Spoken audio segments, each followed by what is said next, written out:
The black volcanic sand felt like a living thing beneath James McKenna's boots, shifting and pulling with every desperate step forward. Each grain seemed to whisper the names of men already lost, already swallowed by this cursed island, 8 square miles of hell floating 760 miles south of Tokyo. February 19th, 1945, D-Day on Iwo Jima. The morning sun cast long shadows across the beach as the landing craft deposited wave after wave of Marines onto shores that promised only death and destruction. James was 19 years old, though the war had aged him beyond recognition. His mother wouldn't know him now, not with the hollowness behind his eyes, not with the way his hands trembled when the shelling stopped. He gripped his M1 Garand tighter, feeling the familiar weight anchor him to the present moment. Around him, his brothers in the 28th Marine Regiment, 5th Marine Division, pushed forward through a curtain of Japanese machine gun fire that cut through the air like invisible scythes, reaping American lives with mechanical efficiency. Before we continue with James's story, I'd like to ask you to subscribe to this channel and leave a comment telling us where you're watching from. Your support means everything to us, and it helps us bring you more stories of courage and sacrifice. The beach erupted in geysers of black sand as mortar rounds found their marks. To James's left, Private Tommy Cordero from San Antonio stumbled and fell, his young face frozen in an expression of surprise.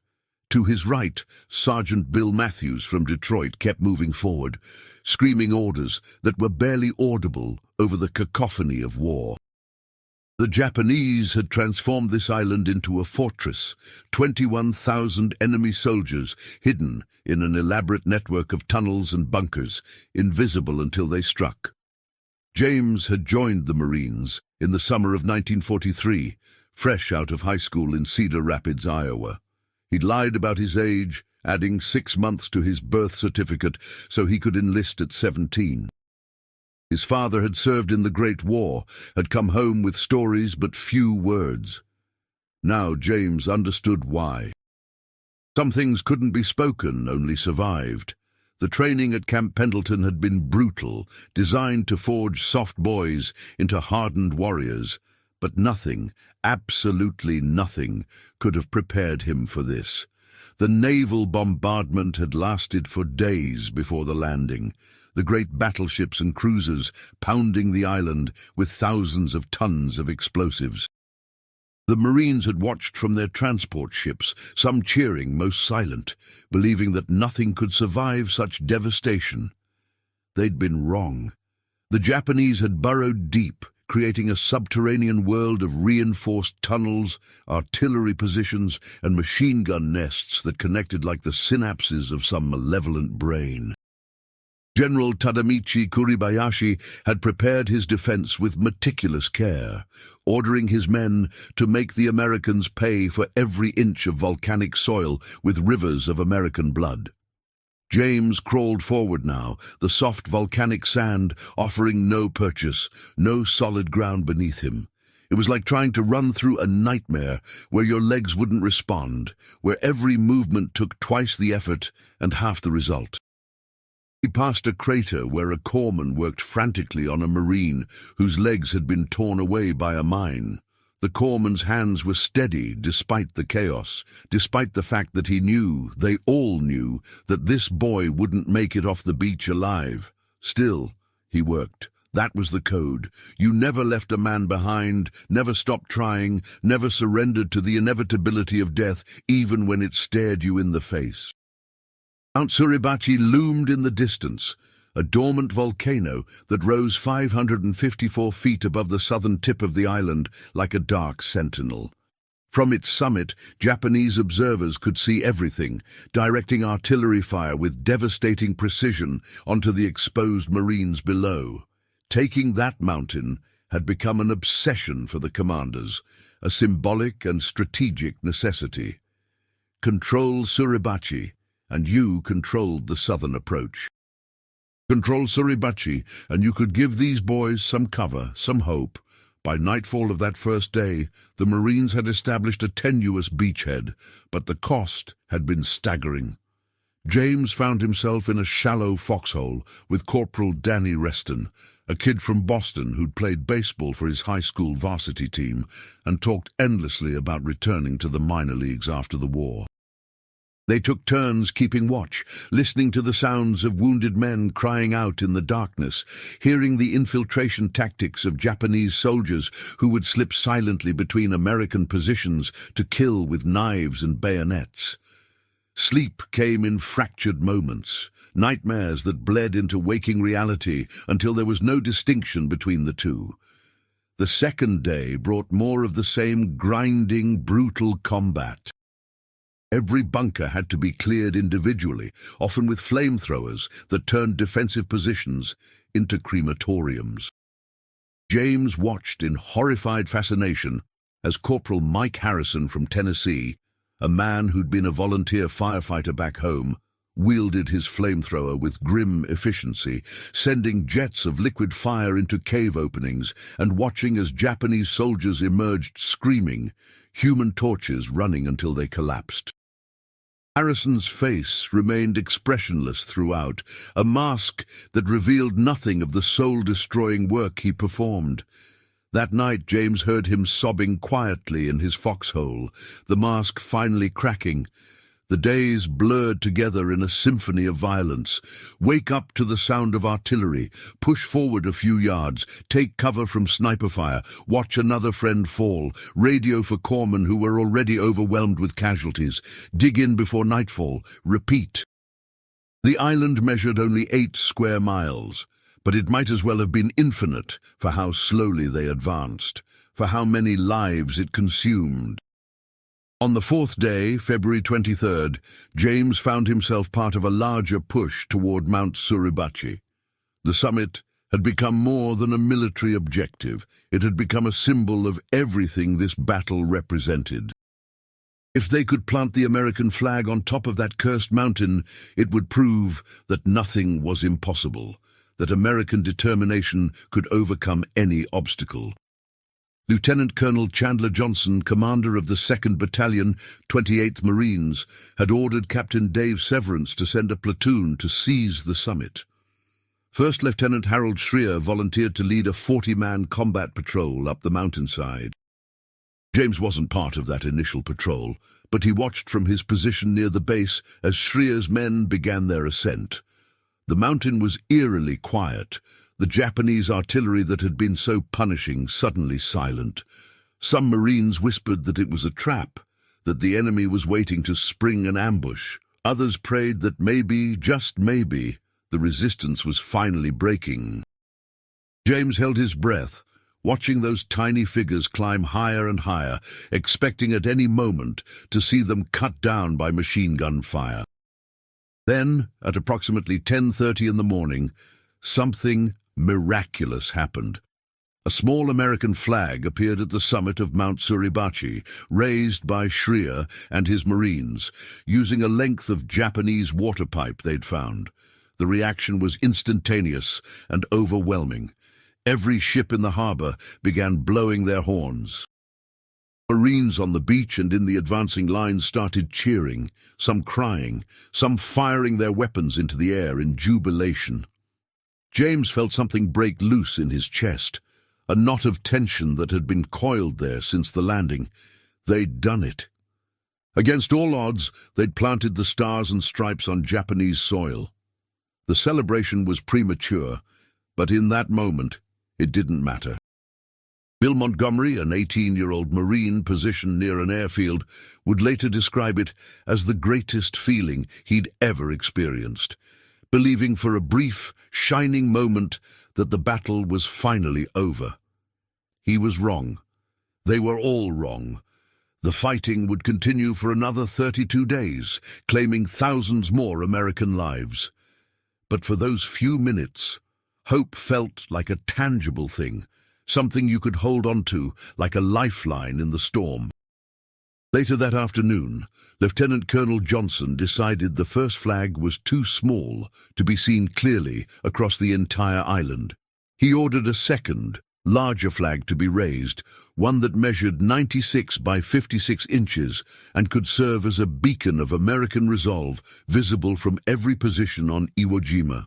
A replacement team of Marines made their way to the summit, carrying this massive banner along with another length of pipe to serve as a flagpole. Among those 6 Marines tasked with raising the second flag were men whose names would become forever linked with one of the most iconic images in American military history. Sergeant Michael Strank, the squad leader, was a 30-year-old veteran from Pennsylvania who'd already survived campaigns in the Marshall Islands and Saipan.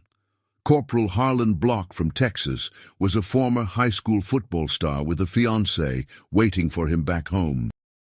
Private First Class Franklin Sousley, just 19 years old, had grown up on a farm in Kentucky and wrote letters to his mother almost every day. Private First Class Ira Hayes was a Pima Indian from Arizona who joined the Marines seeking purpose and belonging. Corporal Harold Schultz hailed from Michigan, a quiet man who rarely spoke of his past.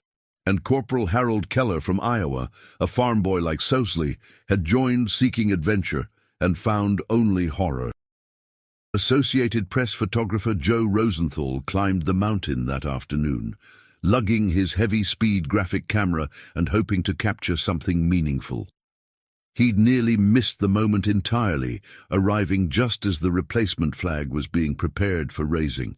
Rosenthal positioned himself quickly, not having time to carefully compose his shot. What happened next took only a fraction of a second, but would resonate through American history for generations. The 6 Marines struggled with the weight of the flagpole, pushing it upward against gravity and wind. Rosenthal snapped the shutter at the precise moment when their combined effort had brought the pole to a 45-degree angle, capturing an image of such raw power and determination that it seemed to encapsulate the entire American war effort in the Pacific. The photograph showed men working together, straining with visible effort, their bodies leaning into the task with complete commitment. It was beautiful and brutal, triumphant and desperate all at once. James didn't see the actual flag-raising happen. He was too busy trying to stay alive as his unit pushed north toward the central airfields. But he heard about it immediately, the news spreading through the ranks like electricity through water. Some lieutenant had brought binoculars and was describing the scene to anyone within earshot. James allowed himself a moment of pride, of genuine American pride that cut through the horror and fatigue. That flag represented everything they were fighting for: freedom, liberty, democracy, the right of people to determine their own destinies without the boot of tyranny crushing their throats. The battle continued with unrelenting savagery. The Japanese had no intention of surrendering, following orders to kill at least 10 Americans each before dying themselves. They achieved this ratio and more, extracting a terrible price for every cave system, every pillbox, every inch of contested ground. James saw men lose their minds, sitting on the ground with their faces in their hands, sobbing uncontrollably as their sanity shattered under the unrelenting pressure. He saw corpsmen working themselves to exhaustion, treating wounds that would have been fatal in any other context, but here were merely routine. He saw Marines advance into certain death because orders were orders and duty was everything. On March 1st, 6 days after the flag raising, disaster struck Sergeant Strank's unit. James was positioned about 50 yards away when he heard the incoming mortars, that distinctive whistle that made every Marine's blood run cold. The shells landed with devastating accuracy in the area where Strank and several members of the flag-raising team were positioned. When the smoke cleared, Strank was dead, killed instantly by shrapnel. James watched as corpsmen rushed to the scene, knowing before they arrived that there was nothing to be done. Another hero gone, another name to add to the growing list of the fallen. 2 days later, on March 3rd, Corporal Harlan Block was killed during an assault on a Japanese bunker complex. James had spoken with Block briefly the night before. sharing a cigarette and talking about what they'd do when they got home. Doc had shown him a picture of his girl, a pretty blonde from Texas who'd promised to wait for him. She would wait forever now, mourning a fiancé who'd never come home to fulfill his promises. The randomness of death on Iwo Jima was perhaps its most cruel aspect. You could be the bravest man in the unit and die from a stray bullet. You could be a coward hiding in a foxhole and survive unscathed. There was no logic, no justice, only chance and chaos. Private First Class Franklin Sousley, the farm boy from Kentucky who wrote those faithful letters to his mother, died on March 21st, just 5 days before the island was officially declared secure. He was caught in the open during a Japanese artillery barrage and had no chance to seek cover. James had been nearby and heard Sousley's final cry, a sound that would haunt him for the rest of his life. 3 of the 6 men who raised that flag, 3 of the heroes immortalized in Rosenthal's photograph, never left the island alive. Their sacrifice, multiplied by thousands, purchased victory at an almost incomprehensible cost. James himself was wounded on March 12th, his 19th birthday, when a mortar round landed near his machine gun position. Shrapnel tore through his left side and abdomen, the pain so intense it felt like being branded with white-hot iron. He fell into his foxhole, bleeding heavily, calling for a corpsman. Around him, 4 other members of his squad had also been hit. Corporal Eddie Martinez was screaming, his leg shattered below the knee. Private First Class Robert Chen was silent, a bad sign that usually meant shock or worse. A corpsman arrived within minutes, a young Navy medical officer named Thomas Bradley, who worked with calm efficiency despite the ongoing artillery fire. Bradley assessed James's wounds, applied pressure bandages, and administered morphine that turned the world soft and distant. James remembers looking up at the sky and seeing clouds drifting past, so peaceful and serene, completely indifferent to the suffering below. He thought about his mother back in Iowa, probably hanging laundry or preparing dinner, unaware that her only son was bleeding out on a volcanic island halfway around the world. They loaded him onto a stretcher and carried him to a field hospital near one of the captured airfields. The evacuation was nightmarish, every jolt of the stretcher sending fresh waves of agony through his body, despite the morphine. The field hospital was overwhelmed with casualties, rows of wounded Marines lying on the ground awaiting treatment. James saw a Marine with his entire face bandaged, except for a small opening for his mouth. He saw a corpsman amputating a gangrenous foot with a field saw. He saw chaplains moving among the dying, offering last rites to boys who'd never had the chance to become men. 2 days later, James was evacuated from Iwo Jima on one of the first C-47 Skytrain transport planes to use the captured airfield. As the plane lifted off, he looked down at the island and felt a confusing mixture of emotions: relief at leaving, guilt at abandoning his brothers who were still fighting, grief for all the friends who'd never leave. The island looked surprisingly small from the air, almost insignificant. It was hard to comprehend that so much blood had been spilled over such a tiny piece of volcanic rock. He was flown first to Guam, then to Hawaii, where he spent the next 8 months recovering from his wounds. The physical scars healed relatively quickly. The mental and emotional scars would take decades. He learned later that the battle for Iwo Jima had officially ended on March 26, 1945, after 36 days of combat. The final casualties were staggering: 6,021 Americans killed, including 5,131 Marines, 209 Navy corpsmen and surgeons, and 681 sailors, soldiers and airmen from supporting units. An additional 19,217 Americans were wounded.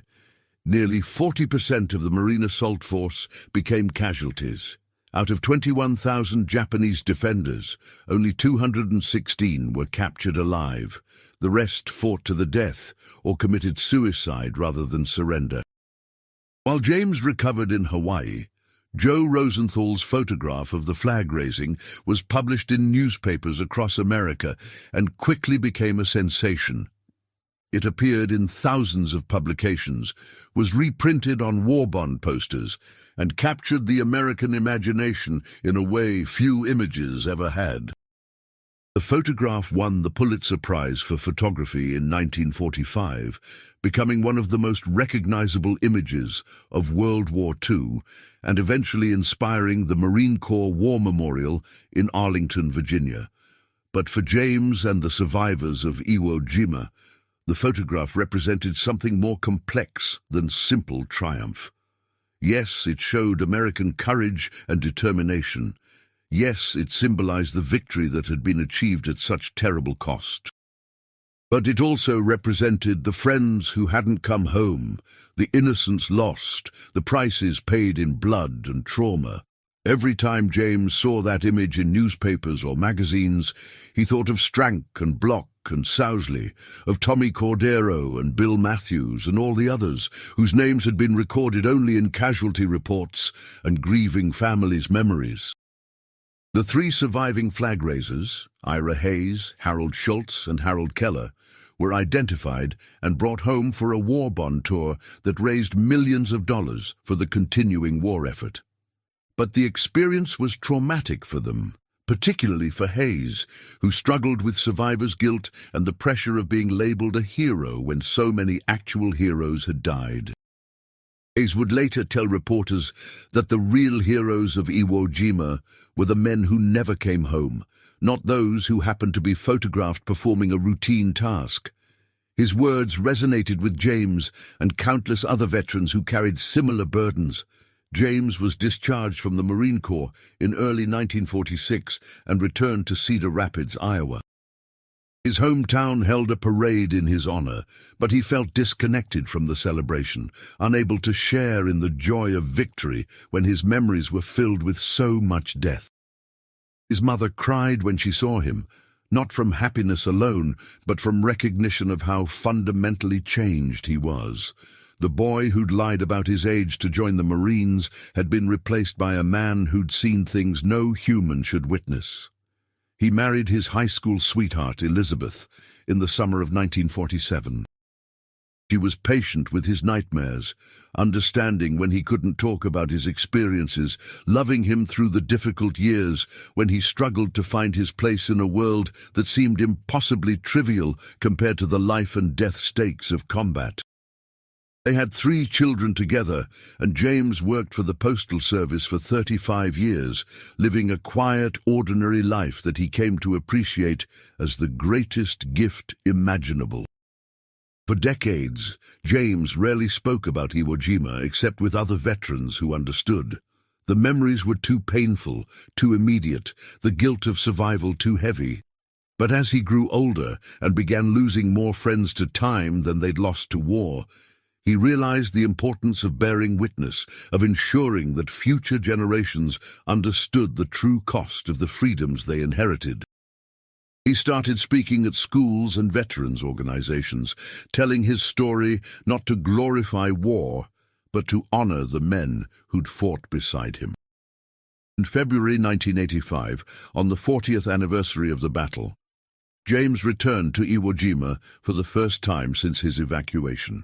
The island had been returned to Japanese control and renamed Iwo To, its original designation. A reunion was held for American and Japanese veterans, a ceremony of reconciliation between former enemies. James walked the beaches where he'd landed, now peaceful and silent. He climbed partway up Mount Suribachi, his aging body unable to reach the summit where that famous flag had been raised 40 years earlier. At the top, a memorial had been erected honoring the fallen of both sides. James stood before it with tears streaming down his face, finally allowing himself to fully grieve for all that had been lost. He thought about Tommy Cordero, cut down on the first day, about Sergeant Strank, Corporal Bloch, and Private Sousley, immortalized in bronze at Arlington, but forever young in his memory, about the thousands of others, American and Japanese alike, who'd given their lives on this cursed island. An elderly Japanese veteran approached him, a man named Tanaka, who'd fought in one of the defensive positions near the northern airfields. Through a translator, they shared their experiences, finding common ground in their shared trauma. Tanaka had lost his entire unit, surviving only because he'd been knocked unconscious by an American grenade and left for dead. Both men wept openly, recognizing in each other the same scars, the same haunted memories, the same desperate need to make sense of the senseless.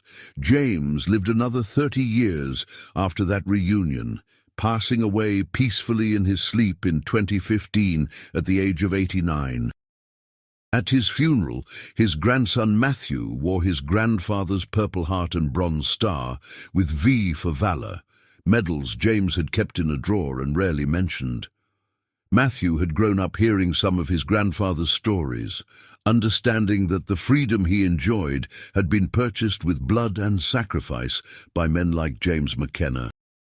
The Marine Corps War Memorial in Arlington, Virginia, based on Joe Rosenthal's photograph, was dedicated in 1954. President Dwight D.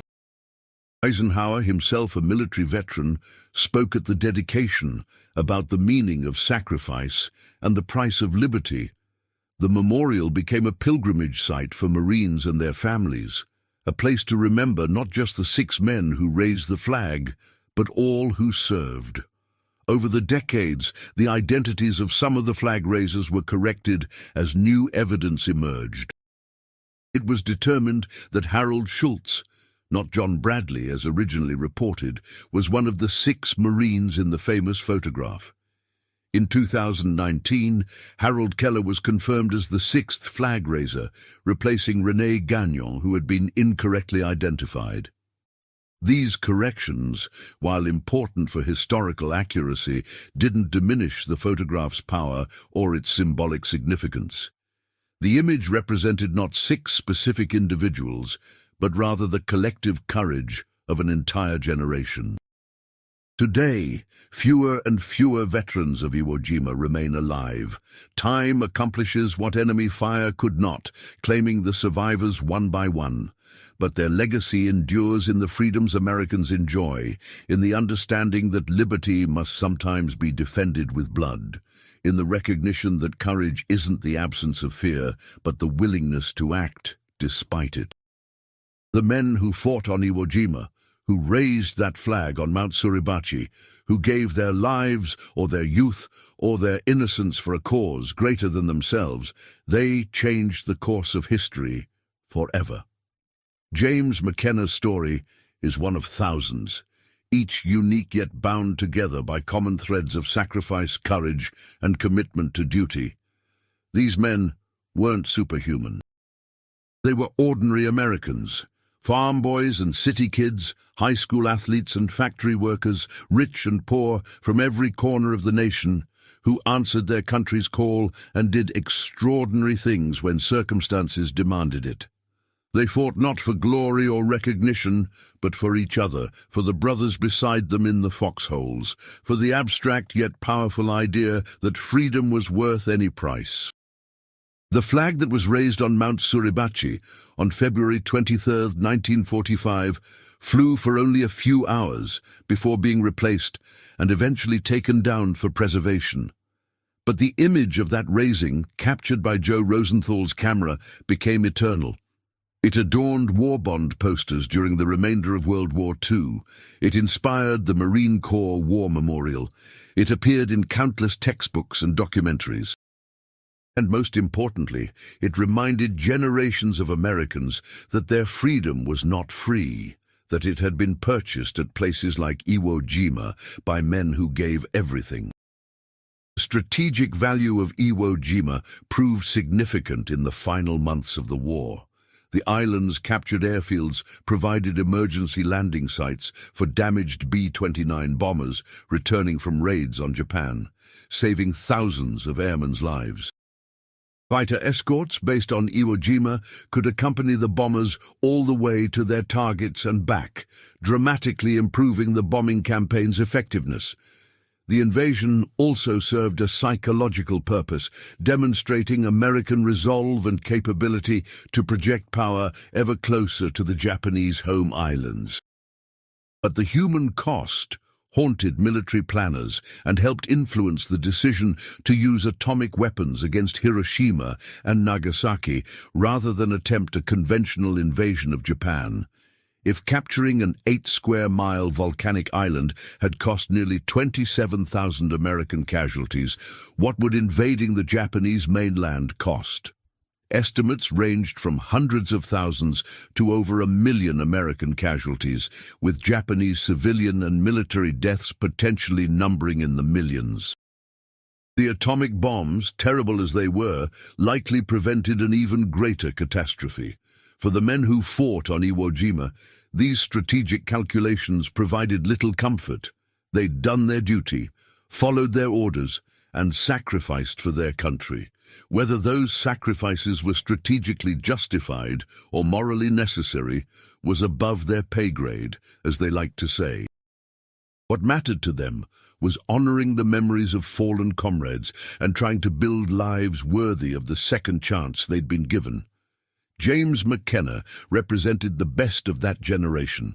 Humble, dutiful, patriotic, without being jingoistic. Willing to serve without seeking glory. He never claimed to be a hero, always deflecting such labels to the men who hadn't come home.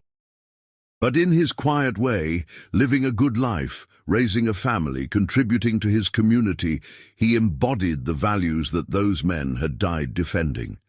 He understood that the truest honor he could pay to his fallen brothers was to live fully, to appreciate the ordinary miracles of peace, and to ensure that their stories were never forgotten. If you've been moved by James's story and the sacrifices made by the men of Iwo Jima, please consider subscribing to this channel and leaving a comment about where you're watching from. These stories of courage and sacrifice deserve to be remembered and shared with future generations. The Battle of Iwo Jima stands as one of the most significant engagements in Marine Corps history and American military tradition. 27 Medals of Honor were awarded for actions during the battle, the most ever given for a single engagement. Each medal represented a story of extraordinary valor, of men who went above and beyond in the most desperate circumstances imaginable. Private First Class Douglas Jacobson destroyed 16 enemy positions single-handedly, using various captured Japanese weapons when his own ammunition ran out. Pharmacist's mate, George Wallen, a Navy corpsman, continued treating wounded Marines for 3 days, despite being wounded multiple times himself. Private First Class Jacqueline Lucas threw himself on 2 grenades to save his fellow Marines, somehow surviving though his body absorbed the full force of both explosions. These acts of heroism weren't aberrations, but rather representative of the courage displayed throughout the 36 days of combat. Every Marine who advanced under fire, every corpsman who ran toward danger instead of away from it, every officer who led from the front despite the increased risk, all contributed to the eventual victory. The flag raising on Mount Suribachi symbolized this collective heroism, 6 men working together to accomplish what none could have done alone. In the years since the battle, historians have debated various aspects of the Iwo Jima campaign. Some questioned whether the island's capture was strategically necessary given its high cost. Others examined General Kuribayashi's defensive tactics, recognizing his brilliant, if ultimately futile, strategy of defense in depth. Still others focused on the human stories, the individual experiences that together formed the larger narrative of sacrifice and victory. But for the men who fought there, such debates were academic. They'd done what was asked of them under the most horrific conditions imaginable. They'd watched friends die, had killed enemy soldiers who were simply following their own orders, had been forever changed by experiences that defied adequate description. Whether historians judged the campaign as strategically sound or questionable didn't change those fundamental realities. The last surviving Marines who fought on Iwo Jima are now in their late 90s or have already passed. When the final veteran dies, as inevitably must happen, the battle will transition fully from living memory to history. That's why efforts to record their testimonies, preserve their stories and educate future generations have become increasingly urgent. Organizations like the Iwo Jima Survivors Association worked tirelessly to ensure that the sacrifices made on that island would never be forgotten. James McKenna's children and grandchildren became custodians of his story after his death. They donated his letters, photographs, and personal effects to the Marine Corps History Division, where they joined thousands of other collections documenting the individual experiences that collectively formed the battle's history.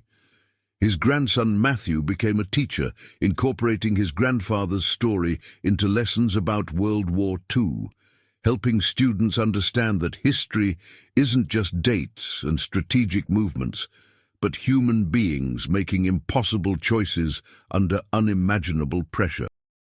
The flag that was raised in Joe Rosenthal's famous photograph was preserved and is now in the National Museum of the Marine Corps in Triangle, Virginia. Visitors can stand before it and reflect on what it represents. Not just American victory, but American sacrifice. Not just military success, but human cost. The flag is stained and worn, a physical reminder that glory is always purchased with blood. Mount Suribachi still rises above the beaches of Iwo Jima, now officially known as Iwo II. The island remains under Japanese control, but is accessible for commemorative visits by American veterans and their families. Every year, fewer make the journey as age and infirmity take their toll, but those who do return often describe the experience as profoundly healing, a chance to say goodbye to ghosts that have haunted them for decades, to find some measure of peace with memories that have granted none. The 6 men who raised that flag on February 23, 1945, became symbols of something larger than themselves. 3 died on the island, achieving a kind of immortality through their sacrifice, but denied the chance to live full lives, to marry and have children, to grow old. The 3 survivors struggled with the burden of being labeled heroes, knowing that countless others had performed equally courageous acts without recognition or reward. Together, they represented every Marine who fought on Iwo Jima, every American who served in World War II, every generation that has answered their nation's call to defend freedom. James McKenna never met any of the 6 flag raisers, though he fought near some of them and shared the same experiences of terror and determination. But he felt connected to them through the common bond of service and sacrifice. When he looked at Rosenthal's photograph in his later years, he saw not just 6 Marines raising a flag, but thousands of faces, friends who'd fallen, brothers who'd survived, enemies who'd been as trapped by circumstance as himself. He saw the complexity and tragedy and nobility of war, all captured in a single frozen moment. The legacy of Iwo Jima extends far beyond the battle itself. The Marine Corps uses the image of the flag raising in recruiting materials and official insignia. The courage displayed there has become part of Marine Corps mythology, inspiring new generations of recruits to live up to the standards set by their predecessors. Uncommon valor was a common virtue, became the phrase most associated with Iwo Jima, coined by Admiral Chester Nimitz to describe the extraordinary courage displayed by ordinary men. In February 2025, the 80th anniversary of the battle, remembrance ceremonies were held across the United States.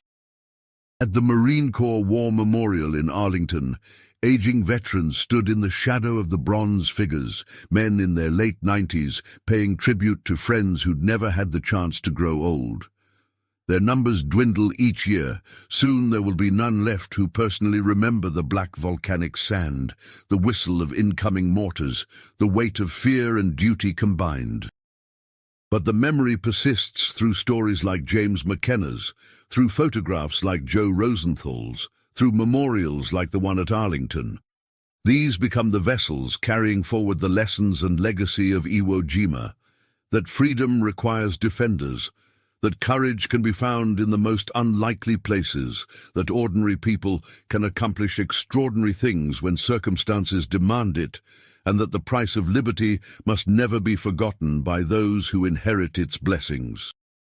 James McKenna's journey from a boy lying about his age to enlist, through the hell of Iwo Jima, to a peaceful life in Cedar Rapids, represents the arc traveled by an entire generation.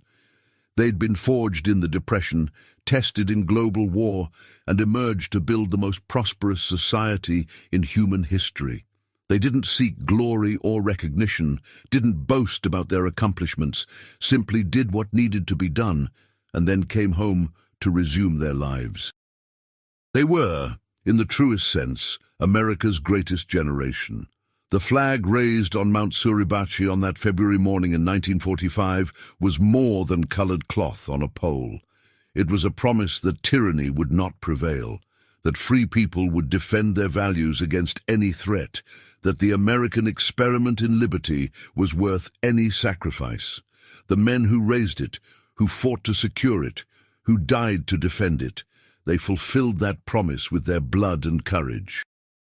Their cry of freedom echoed across the Pacific, across the decades, into our present moment, reminding us that liberty is never guaranteed, never permanent, always requiring brave souls willing to stand in defense of its principles. James McKenna understood this in his bones, in the scar tissue of his wounds, in the nightmares that never fully stopped. He'd seen the cost of freedom measured in lives lost and innocence destroyed.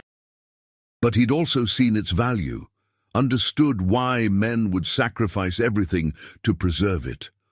On his deathbed, surrounded by children and grandchildren who'd grown up in peace because of what he and millions like him had done, he smiled. The sacrifices had been worth it. The flag still flew. Freedom endured.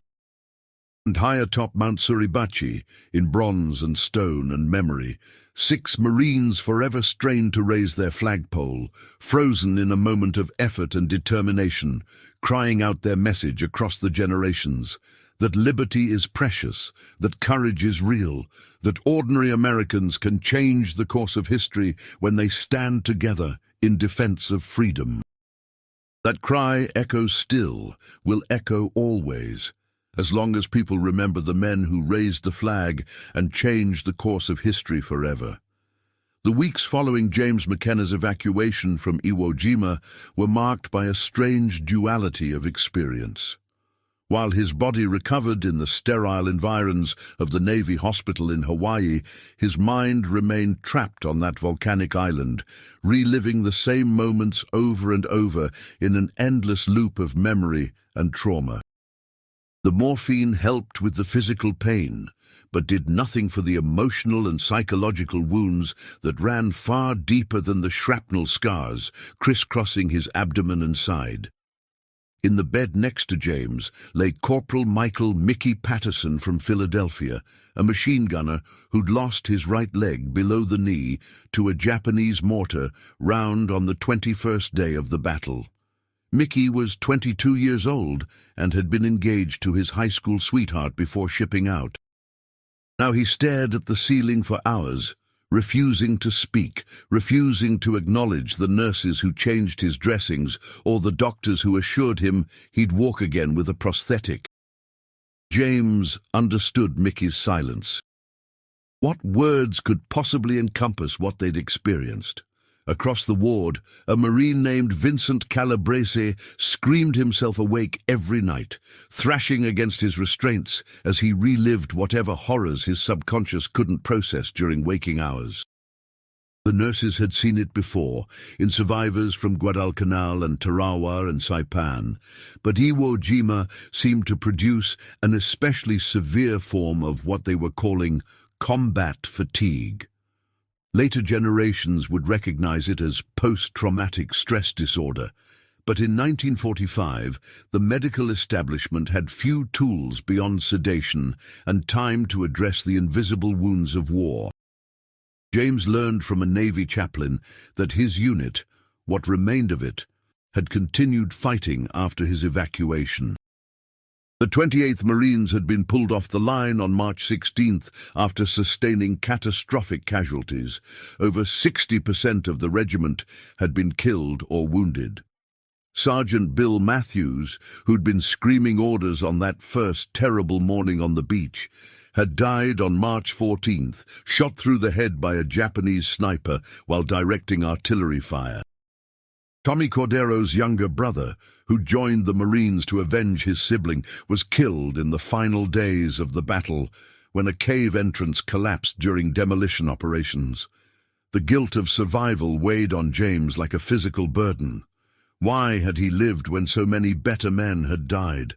What arbitrary combination of chance and circumstance had placed him in a foxhole that was hit with shrapnel rather than a direct mortar strike? There were no answers to these questions, only the endless cycling of guilt and grief that characterized the recovery of so many combat veterans. Physical therapy began 3 weeks after James's arrival in Hawaii.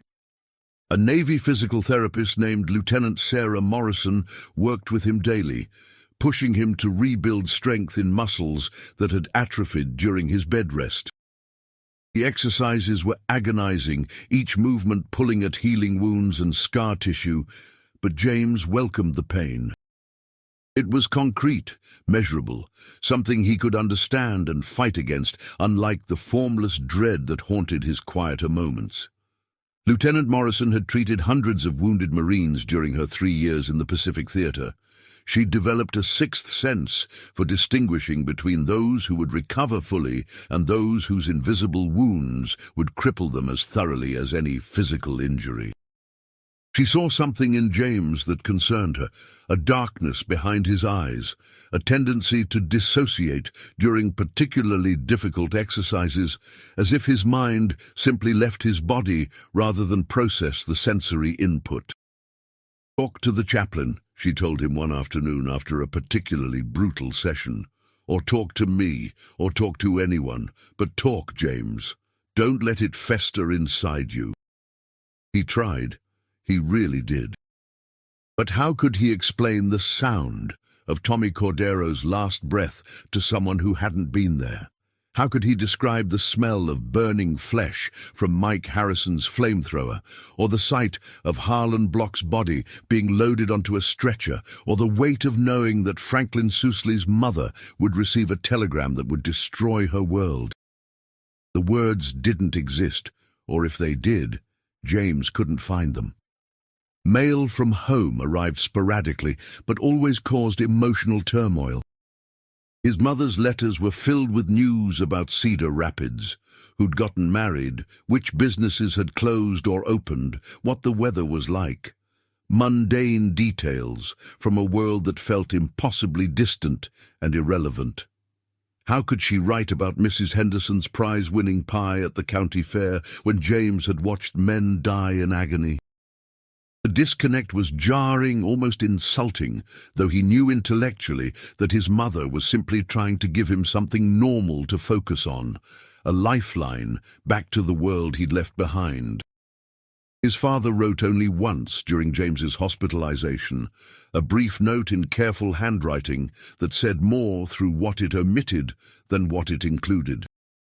"Son," it read, "I know where you've been. I know what you've seen. It doesn't get easier, but it gets different. You learn to carry it. Come home when you can. Love, Dad." James read that letter dozens of times, finding comfort in his father's acknowledgement that some experiences couldn't be shared with those who hadn't lived them. By late May 1945, James was walking without assistance and had regained most of his strength. The physical wounds had healed as well as could be expected, leaving him with a network of scars that would ache in cold weather for the rest of his life, but not significantly impair his function. The psychological wounds remained raw and open, but James had learned to mask them, to present the appearance of recovery even when he felt shattered inside. Germany surrendered on May 8, 1945. The news spread through the hospital ward with muted celebration. The Marines were glad for their army brothers fighting in Europe, but the Pacific War continued with unrelenting brutality. The invasion of Okinawa, which had begun on April 1st, was turning into another bloodbath, with casualty rates that rivaled even Iwo Jima. The doctors and nurses steeled themselves for the inevitable flood of wounded that would arrive from that operation. James learned during this period about the strategic value that Iwo Jima had provided to the continuing war effort. Damaged B-29 bombers returning from raids on Japan were now able to make emergency landings on the island's captured airfields, saving hundreds of airmen who would otherwise have had to ditch in the ocean. P-51 Mustang fighters based on Iwo could now escort the bombers all the way to their targets, dramatically reducing losses to Japanese fighters. By one estimate, the island would ultimately save the lives of over 24,000 American airmen. This information provided James with some comfort. The sacrifices made on that volcanic rock had served a purpose, had contributed to the eventual defeat of Japan and the preservation of American lives, but it couldn't erase the memories or resurrect the dead. Victory, he was learning, was always bittersweet for those who'd paid its price. On August 6, 1945, an atomic bomb destroyed the city of Hiroshima. 3 days later, a second bomb obliterated Nagasaki.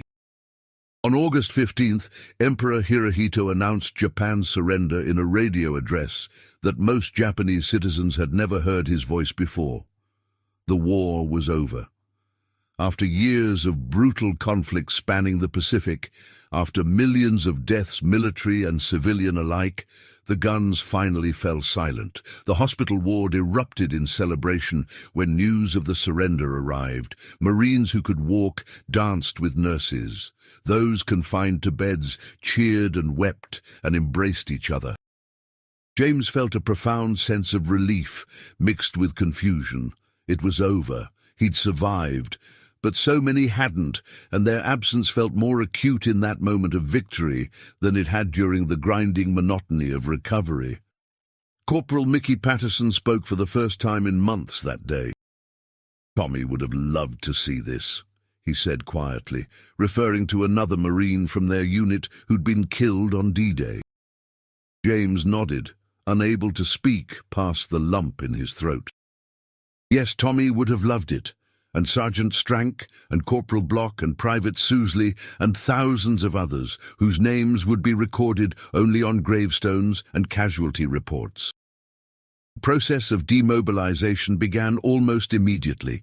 The massive military machine that had been built to win a global war now had to be dismantled, and millions of servicemen returned to civilian life.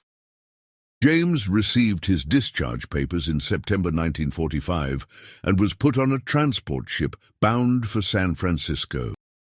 The voyage took 8 days, and James spent much of it on deck, staring at the ocean and trying to reconcile the person he'd been when he'd sailed west with the person he'd become. San Francisco harbor on a cool September morning was a sight of surpassing beauty. The Golden Gate Bridge gleamed in the early light, and the city sprawled up and down its famous hills like something from a dream. James stood at the railing with hundreds of other Marines, all silent, all processing the reality that they were home, that the war was behind them, that somehow against all odds they'd survived. The welcome home was overwhelming and disorienting. Crowds lined the docks, waving flags and throwing confetti. Bands played patriotic music. Pretty girls in their best dresses kissed random servicemen. It was everything the propaganda posters had promised, but James felt disconnected from it all, as if he were watching through thick glass rather than participating directly. The celebration felt premature, disrespectful even, though he couldn't articulate why. The train ride from San Francisco to Cedar Rapids took 3 days. winding through landscapes that seemed impossibly peaceful and beautiful after the devastation of the Pacific Islands. James watched America pass by his window: golden California valleys, stark Nevada deserts, towering Colorado mountains, endless Iowa cornfields, and felt like an alien visitor to his own country. Everything looked the same as when he'd left, but he'd changed so fundamentally that nothing felt familiar. His mother and father met him at the Cedar Rapids train station on a crisp October morning. His mother gasped when she saw him, her hand flying to her mouth. James knew what she was seeing. Her son had left as a soft-faced 18-year-old boy weighing 165 pounds. The man who returned was gaunt and hard, 20 pounds lighter despite the months of recovery, with eyes that had seen too much. She embraced him fiercely, crying into his chest, while his father stood back with glistening eyes and a firm handshake that said everything words couldn't. The homecoming parade felt surreal. Cedar Rapids had organized a celebration for all its returning veterans, and James found himself riding in the back of a convertible down Main Street while crowds cheered and waved flags.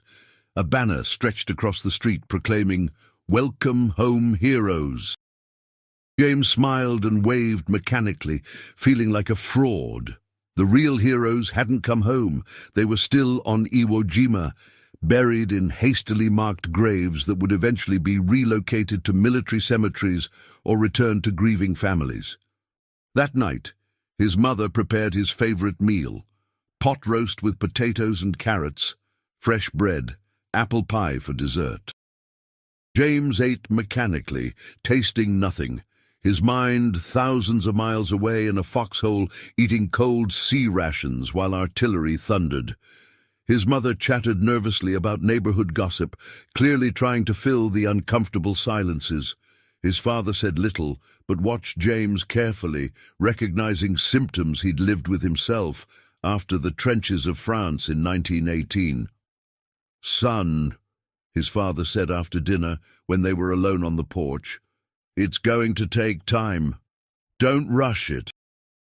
Don't let people rush you. The war doesn't end just because you come home. It follows you for a while, maybe forever." James nodded, grateful for his father's understanding, even if he couldn't fully articulate his own feelings. That night, he woke screaming from a nightmare about Mount Suribachi, about climbing the volcanic slopes while Japanese machine guns cut down his friends around him. His mother came rushing into his room, but he couldn't bear her sympathy, her inability to understand. He apologized and pretended to go back to sleep, then lay awake until dawn, watching shadows on the ceiling. The GI Bill provided opportunities that James's father's generation had never received. The Servicemen's Readjustment Act of 1944 offered returning veterans unemployment compensation, low-interest home loans, and educational benefits. James qualified for tuition assistance and living expenses if he wanted to attend college. Many of his fellow Marines took advantage of these benefits, enrolling in universities across the country and transforming American higher education in the process. But James couldn't imagine sitting in a classroom focusing on lectures about literature or mathematics, while his mind constantly wandered back to volcanic black sand and the whistling of incoming mortars. Instead, he took a job at the Cedar Rapids post office, sorting mail and delivering packages. The work was mindless and repetitive, which suited him perfectly. It required no emotional investment, no deep thinking, just mechanical adherence to routine. Elizabeth Morrison had been James's girlfriend before he enlisted, a pretty girl with auburn hair and a quick laugh who'd worked at the local library. They'd exchanged letters throughout his service, though James had been careful never to describe the reality of combat, instead filling his correspondence with sanitized accounts and expressions of affection. When he returned, she was 20 years old and working as a teacher at the elementary school, where they'd both been students as children. Their reunion was awkward. Elizabeth tried to pick up where they'd left off, but James was a different person from the boy she'd fallen in love with. He struggled to engage with her stories about her students, about community events and local drama that seemed absurdly trivial compared to what he'd experienced. She noticed his distance, the way he flinched at sudden noises, how his eyes would go vacant during conversations as his mind traveled elsewhere. "Talk to me, James," she pleaded one evening in December, 6 weeks after his return. "I want to understand. I want to help." He tried. He really did. He told her sanitized versions of events, carefully editing out the worst horrors, but even these filtered accounts made her pale and uncomfortable. She couldn't process the reality of what he'd experienced, and he couldn't blame her. No one could understand unless they'd been there. The gap between them widened despite their efforts to bridge it. Christmas 1945 arrived with its rituals and celebrations. Cedar Rapids was transformed by decorations and lights, church services and family gatherings. James participated dutifully, but felt disconnected from the joy around him. He kept thinking about the Marines who wouldn't see another Christmas, about families receiving telegrams instead of their sons and husbands. The guilt was suffocating. At a Christmas Eve service at First Methodist Church, Reverend Patterson gave a sermon about gratitude and new beginnings. "We must honor those who sacrificed," he intoned from the pulpit, "by living lives worthy of their sacrifice, by building families, contributing to our communities, and appreciating the peace they secured for us." The words struck James deeply. He'd been so focused on his pain and guilt that he'd neglected to consider what his fallen brothers would have wanted for him. Would Tommy Cordero want James to waste his second chance, wallowing in survivor's guilt? Would Sergeant Strank, Corporal Block, and Private Sousley want him to squander the life they'd never have? The realization didn't cure him, didn't erase the nightmares or the trauma, but it provided a framework for moving forward. He owed it to his fallen comrades to live, really live, not just exist in a fog of grief and guilt. It would be hard, harder than anything except combat itself. But he had to try. In January 1946, James asked Elizabeth to marry him. She said yes, though both understood it would be a challenging marriage. He was still working through his trauma, still waking with nightmares, still struggling with reintegration into civilian life. But Elizabeth was patient and strong, willing to weather the difficult years because she saw the man James could become with time and healing. They married in June 1946 in a small ceremony at the same church where Reverend Patterson had delivered his Christmas Eve sermon. James's father served as best man, while Mickey Patterson, who'd lost his leg on Iwo Jima and was still learning to walk with his prosthetic, traveled from Philadelphia to attend. The wedding was bittersweet, a celebration of new beginnings shadowed by the awareness of all those who couldn't be present. Mickey stayed with James and Elizabeth for a week after the wedding. The two veterans found comfort in each other's company, in the unspoken understanding that came from shared experience. They didn't talk much about Iwo Jima directly, but its presence permeated their interactions. Mickey was struggling too, battling depression and phantom pain along with the physical challenges of his amputation. "Do you ever wonder why?" Mickey asked one night after Elizabeth had gone to bed. They sat on the porch drinking coffee, listening to crickets and watching fireflies dance in the darkness. "Why we made it when so many didn't?" "Every day," James admitted. "Every single day." "I've decided it has to mean something," Mickey said. "Our survival, I mean. It can't be random. We have to make it mean something by how we live." It was essentially the same conclusion James had reached on Christmas Eve, and hearing it articulated by another survivor validated his thinking.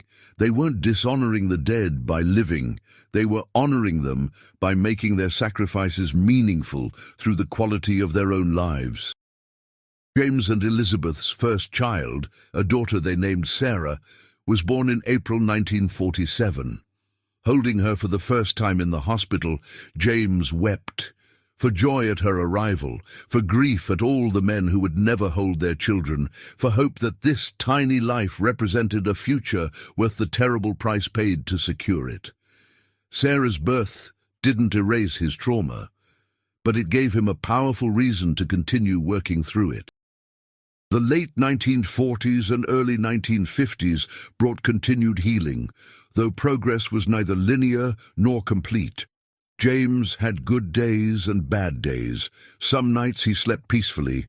Others he woke screaming from nightmares vivid enough to feel real. Elizabeth learned to manage his episodes, to provide comfort without demanding explanations he couldn't give. Their marriage wasn't easy, but it endured through the difficult years because both partners committed to making it work. 2 more children followed. Thomas in 1949 and Margaret in 1952. James threw himself into fatherhood with an intensity that sometimes worried Elizabeth. He was determined to be present for his children in ways that men who died on Iwo Jima never could be. He attended every school play, every baseball game, every parent-teacher conference. His children became his connection to the future, tangible proof that the sacrifices made in the Pacific had secured something real and valuable. In 1950, the Korean War began, and James watched with horror as a new generation of young men shipped out to fight in Asia. Part of him felt guilty for not volunteering, for staying home with his family while others went to war. But his father reminded him that he'd already paid his dues, that his obligation now was to the family he was building, not to some abstract concept of continued service.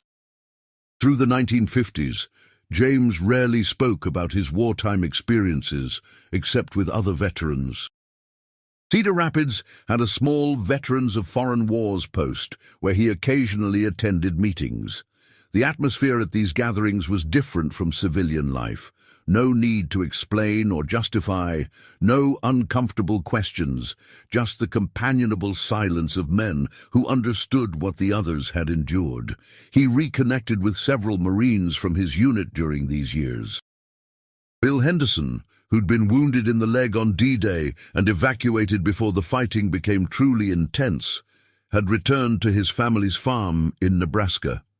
Danny Reston, the kid from Boston who'd shared James's foxhole on that first terrible night, was working as an insurance salesman in Massachusetts.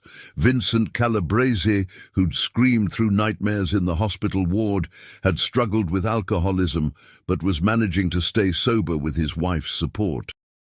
These connections, tenuous and intermittent as they were, provided James with a lifeline to the part of himself that had been forged in combat. His civilian life in Cedar Rapids was real and important, but so was his identity as a Marine, as a veteran of Iwo Jima, as a survivor of hell who'd emerged changed but not broken. In February 1955, 10 years after the battle, James made a private pilgrimage to the Marine Corps War Memorial in Arlington, Virginia. The memorial, based on Joe Rosenthal's famous photograph, had been dedicated the previous November. James stood before the massive bronze sculpture of the 6 Marines raising the flag on Mount Suribachi and felt overwhelmed by emotion. The monument was beautiful and powerful, capturing the determination and collective effort that had characterized the entire battle. But James also felt a profound sadness. 3 of the 6 men depicted, Strank, Block and Sousley, had died on Iwo Jima. The surviving flag raisers had struggled with the burden of being labeled heroes when they insisted the real heroes were the men who hadn't come home.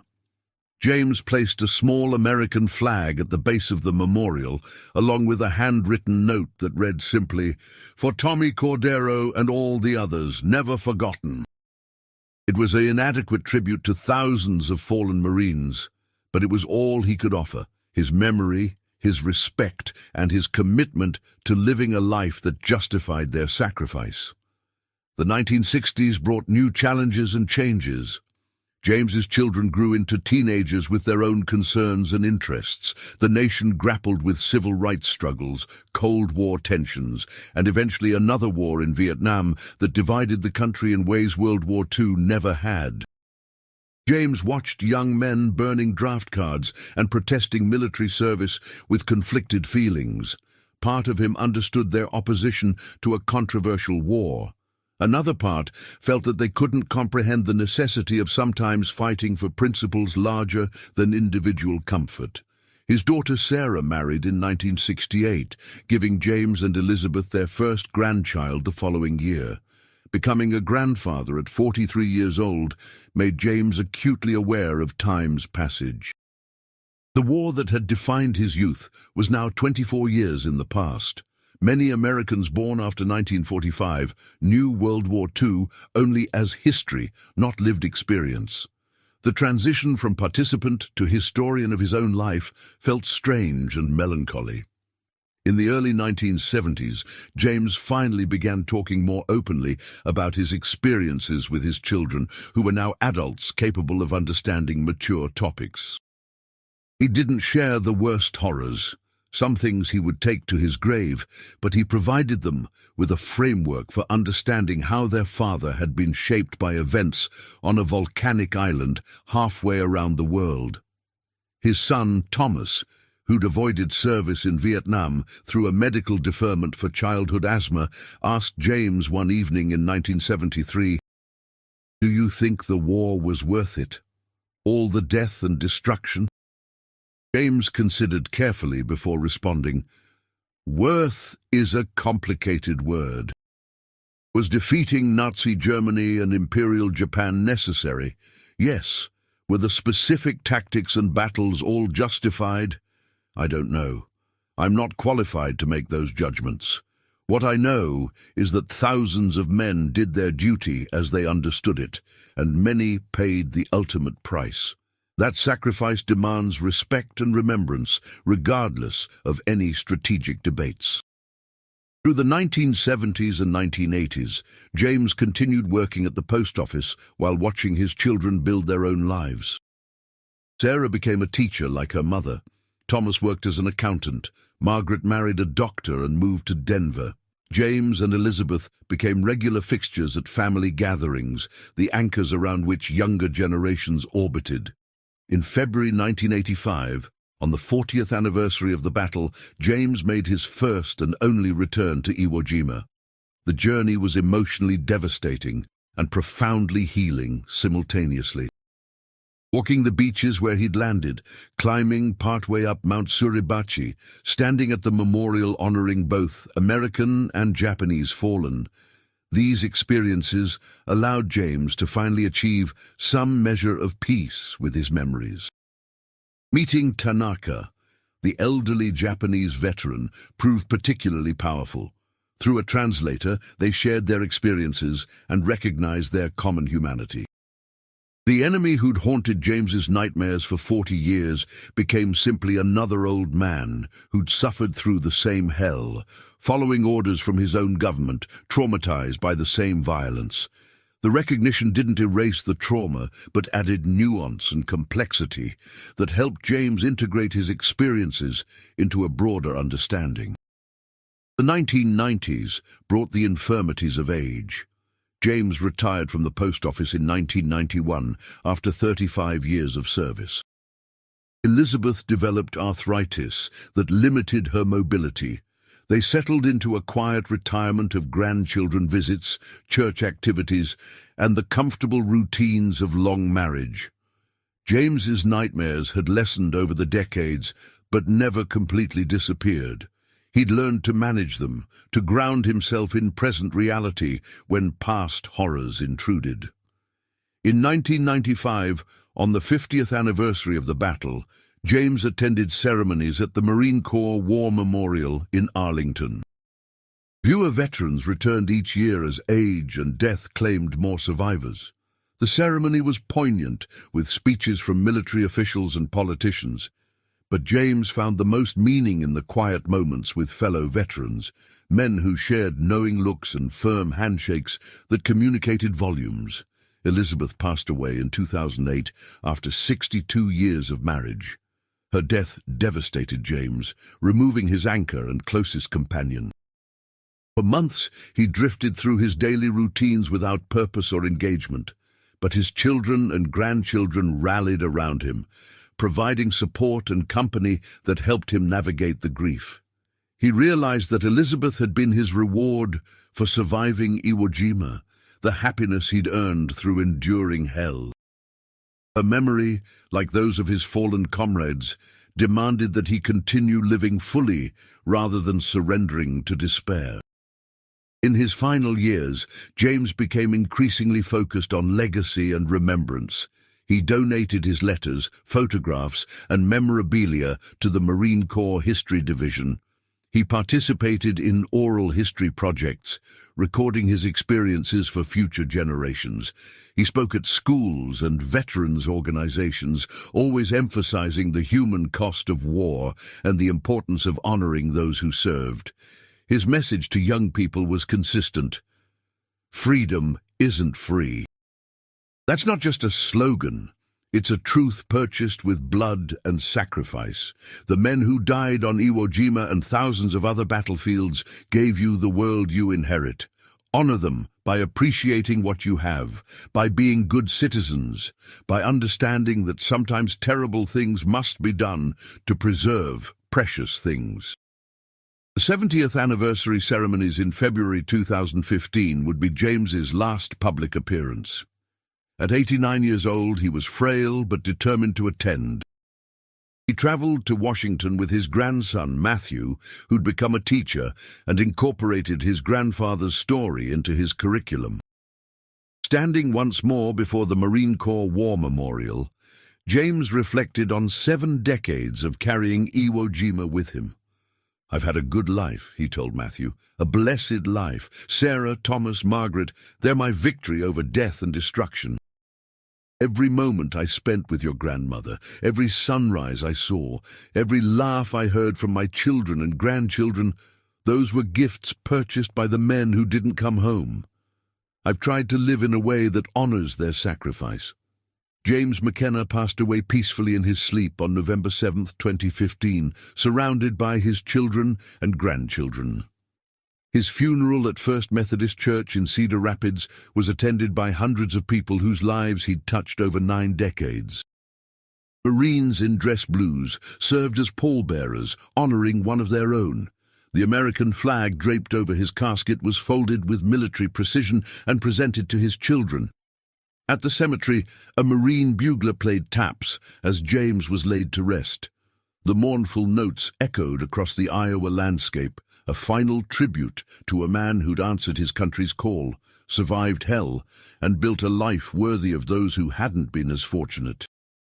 His grave marker recorded basic information, name, dates, service record, but couldn't capture the complexity of the man or the magnitude of what he'd endured and overcome.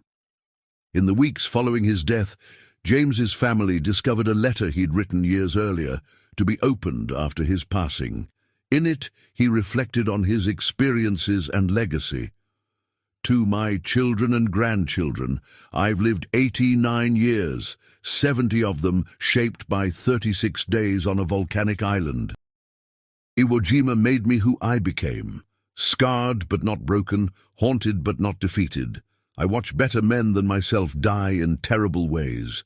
I survived through luck, not virtue.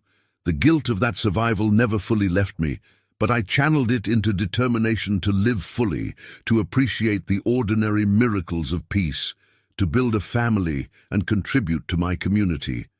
You are my answer to those who died, proof that their sacrifices secured something real and valuable. Remember them, honor them. Live with gratitude for the freedom they purchased with blood. And if you take nothing else from my story, understand this. Courage isn't the absence of fear, but the willingness to do what's necessary despite fear. Every generation faces its own challenges. Face yours with honor. Love, Grandpa James." The letter became a treasured family heirloom, passed down and shared with each new generation. Matthew used it in his teaching, helping students understand that history isn't abstract, but lived by real people who loved and feared and hoped just as we do. James's story, multiplied by millions, became the foundation of the world we inherit. Today, fewer than 24 survivors of the Battle of Iwo Jima remain alive. Within a decade, possibly sooner, the last veteran will pass, and the battle will transition fully from living memory to history. That makes the preservation of stories like James McKenna's increasingly urgent and important. These accounts provide texture and humanity to historical events, transforming statistics and strategic analyses into comprehensible human experiences. The flag that 6 Marines raised on Mount Suribachi on February 23, 1945, flew for only hours before being replaced and preserved. But the image of that raising, captured by Joe Rosenthal's camera, became eternal.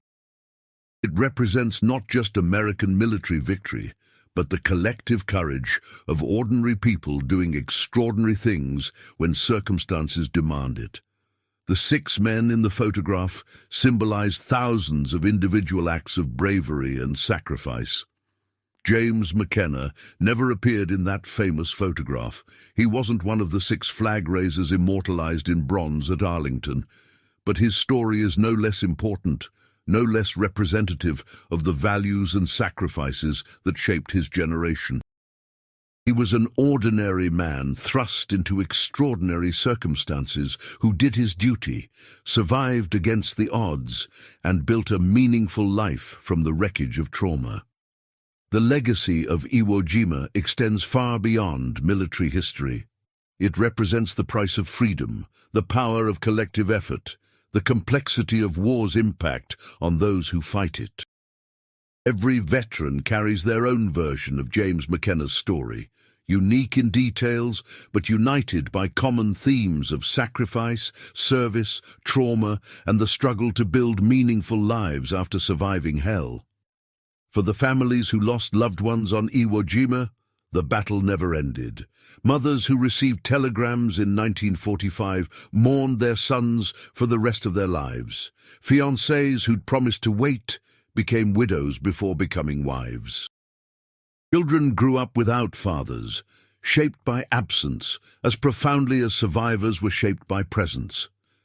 These secondary casualties of war receive less attention but represent an equally important part of the battle's human cost. The Marine Corps War Memorial in Arlington stands as a permanent tribute to all who served. Every year, thousands of visitors stand before the Bronze Marines, frozen in their moment of effort, raising old glory on conquered ground. Some visitors are veterans or their families, making pilgrimages to honor personal connections. Others are tourists seeking to understand American military history. All, if they pause long enough to truly see the memorial, recognize something powerful and moving in the image. The memorial's inscription reads, "In honor and memory of the men of the United States Marine Corps who have given their lives to their country since November 10, 1775. 27,000 Marines have died in combat since World War II, in Korea, Vietnam, Iraq, Afghanistan, and smaller conflicts. The flag raising at Iwo Jima has become a symbol for all of them, representing the continuous legacy of sacrifice that each generation of Marines inherits and upholds. James McKenna's life spanned nearly 9 decades of American history. He was born during the aftermath of World War I, came of age during the Depression, fought in World War II, raised his family during the Cold War, and died in the age of terrorism and new global conflicts. Through all these changes, he carried Iwo Jima with him, not as a burden that crushed him, but as a defining experience that shaped his character and values. His grandson Matthew continues sharing James's story in his classroom, helping new generations understand the human reality behind historical events.